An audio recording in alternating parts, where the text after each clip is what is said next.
सम्राट अशोक क्लब विंध्य मंडल मिर्जापुर आयोजन समिति द्वारा विगत वर्षों की भांति इस वर्ष भी 26 दिसंबर को शुक्रवार के दिन में सम्राट अशोक शिलालेख महोत्सव एवं राष्ट्रीय प्रतीकों की जनचेतना यात्रा नगर में निकाली गई, जो अरोरा क्षेत्र के डी स्थित शिलालेख पहाड़ी पर महोत्सव के रूप में संपन्न हुई, जिसमें भारत की एकता, अखंडता और अपनी सौहार्द में शिलालेख के प्रासंगिकता की झलक दिखाई देती है। कार्यक्रम में बतौर मुख्य अतिथि के रूप में अपनी जनता पार्टी के राष्ट्रीय अध्यक्ष स्वामी प्रसाद मौर्य पहुंचे। महोत्सव में उपस्थित आम जनमानस को संबोधित करते हुए कहा कि देश के कोने कोने में हमारा अतीत, गौरवशाली इतिहास और कहीं न कहीं पहाड़ियों में या जमीन के नीचे या किसी देवालय में उस इतिहास को समेटे हुए है। इसी क्रम में आज अरोरा के पहाड़ी पर सम्राट अशोक का एक शिलालेख मौजूद है, जिसका हम सभी को यहाँ उपस्थित होकर महोत्सव के रूप में मना रहे हैं। आज शहीद वीर उधम सिंह का जन्मदिन भी है, जिन्होंने जालियांवाला बाग हत्याकांड के हत्यारे ओडायर के ब्रिटिश की संसद में घुसकर मौत के घाट उतारा था। मैं उनको भी आज इस मंच के माध्यम से नमन करता हूं। आज पूर्व प्रधानमंत्री मनमोहन सिंह जी का परिनिर्वाण दिवस भी है, उनको भी मैं श्रद्धांजलि देता हूं। प्रमुख लोगों में डॉक्टर सचिदानंद, तेज प्रताप मौर्य, किरण यादव, राम वृक्ष सिंह, गुरचरण मौर्य, किस्मत मौर्य, सुशीला वर्मा सहित हजारों की संख्या में सम्राट अशोक शिलालेख महोत्सव में लोग उपस्थित रहे। देश के कोने कोने में हमारा अतीत, गौरवशाली इतिहास कहीं न कहीं पहाड़ियों में, जमीन के नीचे या किसी देवालय के रूप में उस इतिहास को समेटे हुए है। और उसी क्रम में अरोरा की पहाड़ी में भी ये शिलालेख सुरक्षित मिला। स्वाभाविक रूप से इस ऐतिहासिक जश्न को मनाने के लिए यहाँ पर इकट्ठे हैं। और आज के इस विशेष अवसर पर, क्योंकि आज शहीद वीर उधम सिंह, आज वीर उधम सिंह जी का जन्मदिन भी है, जिन्होंने जालियांवाला कांड के हत्यारे जनरल डायर को ब्रिटिश पार्लियामेंट जाकर के मौत की घाट उतारा था। उनके जन्मदिन पर भी मैं उन्हें कोट नमन करता हूँ, वंदन करता हूँ। समस्त देशवासियों को बहुत शुभकामनाएं, बधाई भी देता हूँ।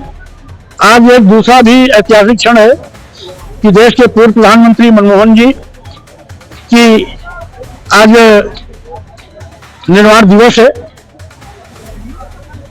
इस अवसर पर मैं अपनी ओर से और यहाँ पर आए हुए सभी भाइयों बहनों की ओर से उनके इस निर्वाण दिवस के अवसर पर श्रद्धासुमन अर्पित करता हूँ।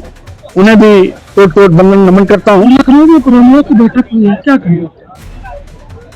स्वाभाविक रूप से हमारा भारत, हमारा समाज विभिन्न जातियों का है, विभिन्न वर्गों का है, विभिन्न धर्मों का है, विभिन्न पंथों का है। इसलिए सभी पंथ, धर्म, संप्रदाय, वर्ण, जात के लोग अपने अपने समाज के उत्थान के लिए लगातार काम करते रहते हैं। और यदि उसी क्रम में कोई अपनी सामाजिक बैठक कर रहा है तो स्वाभाविक रूप से ये उसका अधिकार है, उसको हमें अन्यथा नहीं लेना चाहिए। विवादित बयान के लिए आरोप लगता है आपके ऊपर, क्या करना है? विवादित बयान का आपको आरोप लगता है, क्या करना? आरोप लगाने वाले अपनी लेखनी को विवादित कर देते हैं। जब मैं ऐतिहासिक बोलता हूँ, ऐतिहासिक चीज बोलता हूँ, तो विवादित हो ही नहीं सकता है। लेकिन फिर भी क्योंकि विवादित बयान लिख देने से अगर स्वामी प्रसाद की मौर्य की न्यूज से किसी की टीआरपी बढ़ती है तो हमें कोई आपत्ति नहीं। कर और रखाव का जो शिलालेखों का जो है शीर्ष स्थान, उसके लिए आप क्या कहना चाहेंगे?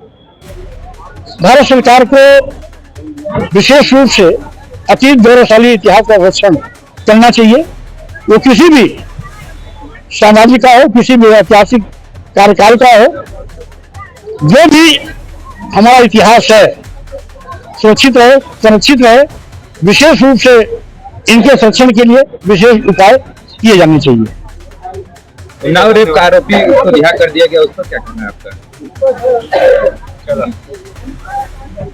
इससे कहीं न कहीं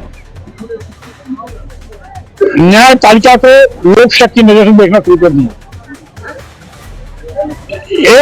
एक उसी प्रकार के आरोपी को बेल हो रही है और दूसरे प्रकार के आरोपी को आज भी जेल में है।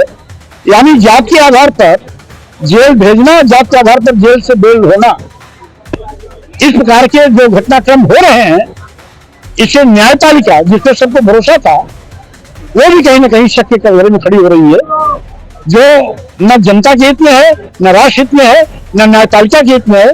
न्यायपालिका को भी इससे गुरेज करना चाहिए।